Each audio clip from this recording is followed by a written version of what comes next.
बिस्मिल्लाहिर्रहमानिर्रहीम। मैं शहजाद गुफरार तुसें तकरीब अपना फैमिली यूट्यूब बजार वाला जनाब अज जाई रहे हैं खड़ी दरबार। असें क्या उसकी कवरेज की जाए तो बुन खलते हैं पुलै कोल ते जाई रहे हैं अज खड़ी।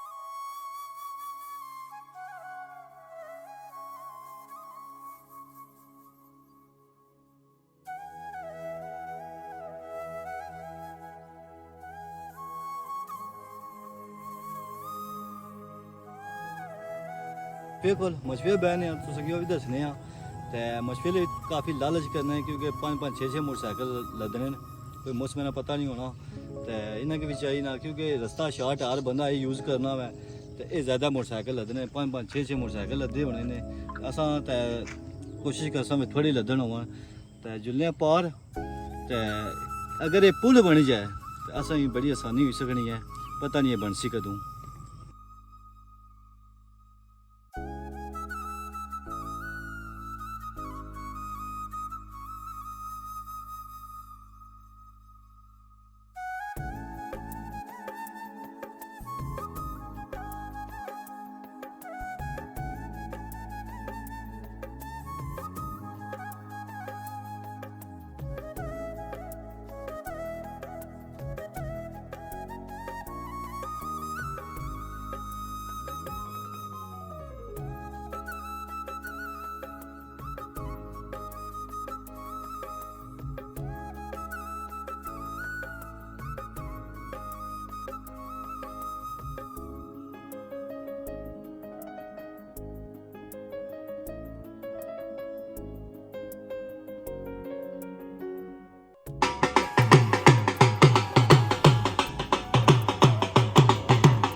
तो बिल्कुल राह तो हुई है जाना तुसा तकिया उसी नाल बैठे आ ढोलै दा जाना राह होया तो ढोल ही कुट्टन नहीं पिया। मैं जनिया होया कहीं हाँ जी शुक्र किया राह चढ़िया वा तो इस खुशी ढोल बजाई दिया।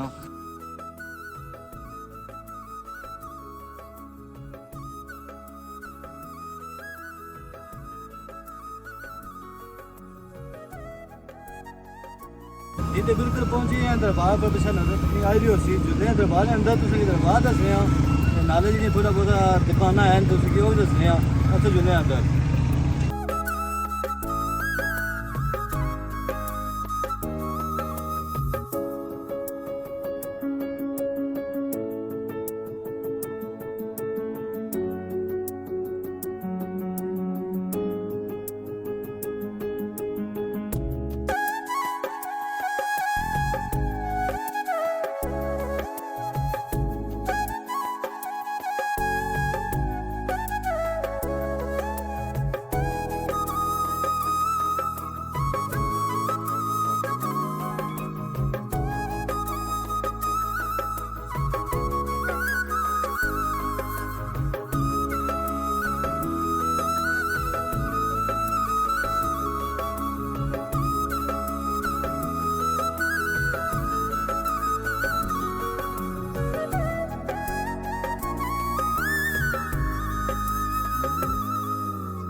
बहुत बच्चे बैठे हैं सारे, वो अपने बैठे हैं उनको क्या करो।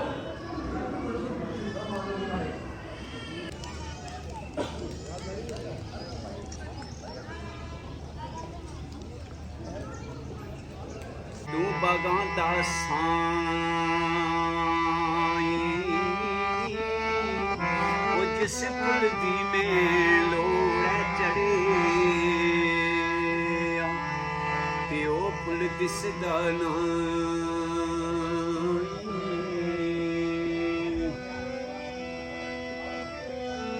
ओ जिना दुखां विच दिल बरगाजी ये सुखना तू वारे वो दुख कबूल मोहम्मद बख्शा ते राजी रहन प्यारे।